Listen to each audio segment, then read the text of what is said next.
Sedekah, silaturahmi, pembacaan sholawat kepada Nabi, maka itu sunnah. Apanya yang sunnah? Perbuatan yang di dalamnya, karena itu diperintahkan oleh agama.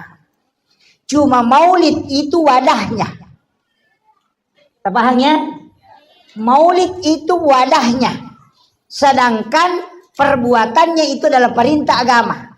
Tapi ia kotoma maulu malaga ini tetelo makanan diinjak-injak, maka itu menjadi haram. Kenapa? Karena perbuatannya. Saya ambil contoh lagi, pisau. Dek gaga hukumnya pisau. Tapi ketika pisau itu dipakai Pak Imam untuk menyembelih binatang kurban, maka itu sunnah. Satu.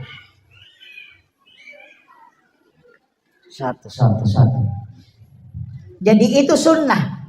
Bukan pisaunya yang sunnah, tapi fungsi pisaunya mendatangkan sunnah. Nah sabak ipakai mak gere kerobah, tapi aku ipakai mancang itu sogi enak payala dina, maka itu menjadi haram. Bukan pisaunya, tapi fungsinya. Padamu HPW, ia kota pakai mangkalinga ceramah, tak pakai mengaji, maka itu sunnah karena fungsinya. Tapi ia kota pakai masobis, pakai selingkuh, maka itu menjadi haram.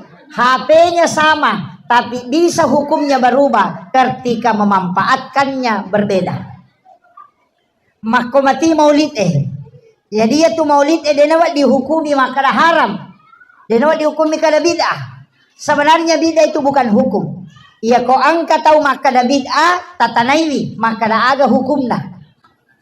Jangan katakan bid'ah, karena bid'ah itu bukan hukum. Hukum itu haram, wajib, makruh, sunnah, mubah. 5 itu hukum.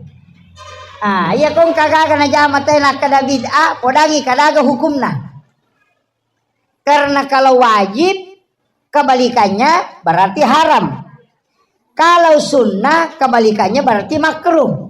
Mubah ini yang berdiri sendiri. Misalnya, ini contoh. Masuk ke dalam masjid, kita dahulukan kaki kiri, itu makruh.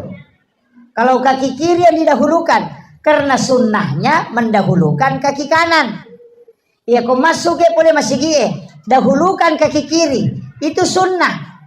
Tapi ya kau aja atau tata palayolo, maka itu makruh. Jadi makruh itu kebalikan sunnah.